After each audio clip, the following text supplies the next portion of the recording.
Okay, so what we're going to do is look at removing the outer rear light from a B7 Avant. This is an S4, but the process is the same for the A4 and the RS4 B7. The B6 lights are also have a very similar system that attaches them in. So if you've got a B6, you can probably use this guide to get this light out as well.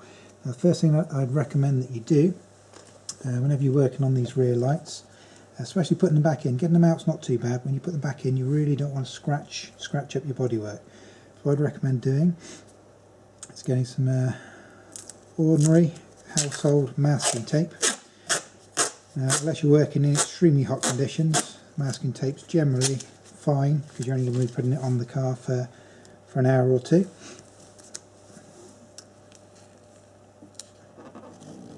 Just mask up the area that you're going to be working on, like so.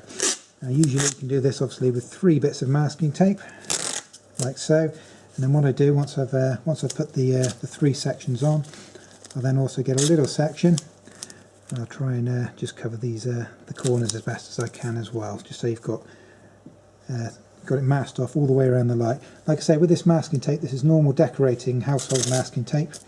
And it's absolutely fine as long as you're putting it on the car for a couple of hours. You don't want to leave this stuff on for days because what can happen is it does dry off. But putting this on for a few hours, you should find it peels off absolutely no problems whatsoever. Okay, so now I've got this masked up and we know we can remove this and replace it safely. What I'm going to do is I'm going to give you a quick overview of how this lamp's held in place, because if you understand what holds it in place, it'll be a lot simpler to remove it. There's actually 3 fixings that hold this in place, 2 on the outside and 1 on the inside. I've explained briefly the 2 that are on the outside edge here. I'll also take a quick video of this and put a clip on there so you can see on the opposite side of this light exactly how it works.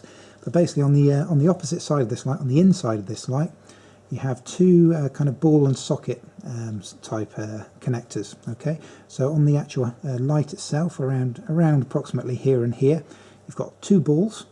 And then on the bodywork of the car, you have little rubber grommets which are inserted directly into the metal of the car, and they're the balls, so they just kind of pop in. And there, as you'll see, when I get this out and I'll show you the reverse, they're around there and there. Okay, now looking at the light again on the inside. Now I've done a lot of stripping work on this car here.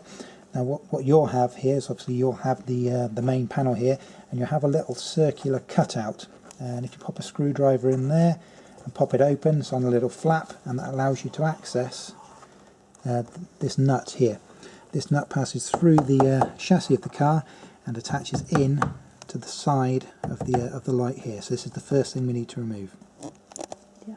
Okay, now to remove this fixing, if you look on the inside, you'll see there's actually a little slot in there for a slotted screwdriver. However, it's only made of plastic, so you've got to be quite careful with this. You actually want to use a fairly wider than you'd think, flathead screwdriver. There. Make sure you push it in nice and firm. Like I said, it is only plastic, so don't force this too hard. And there it comes. Yeah, no problems.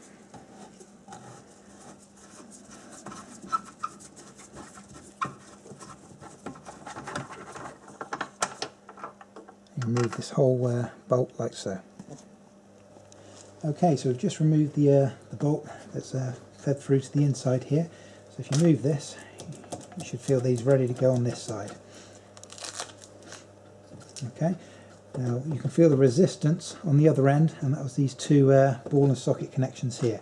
And we've got to try and do, it's a little bit tricky, is try and get your fingers in and work it down, either around the top or the bottom, so you can pop one of these out like so.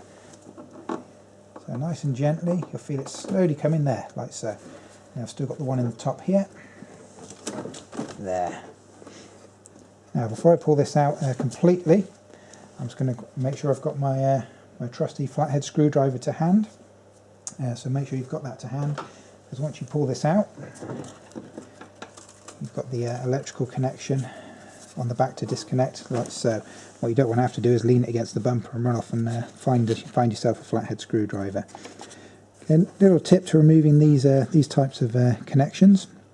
What you need to do is pull this back If you're lucky, you hear a little clicking noise, and that means it's unlocked and it's perfect and ready to go. A little tip is if you push it on, as hard as it will go before you try and take it off, it'll sometimes release a little bit of tension across the back of the clip here and make it look a little bit easier just to pop off.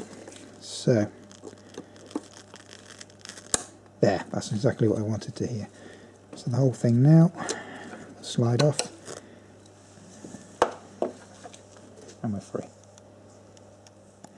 Okay, just another quick look at this type of connector here.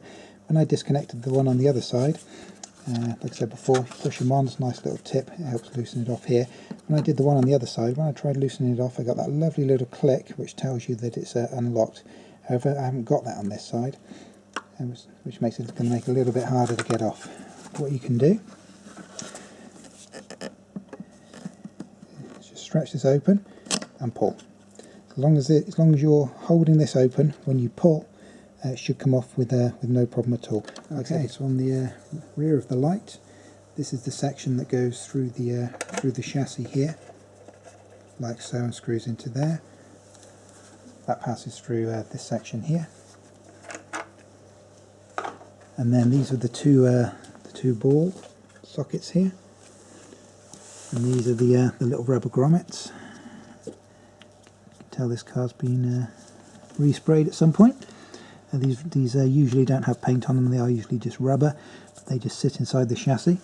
And so you can see is these two balls. If you look down from the top there, you can see exactly how those marry up.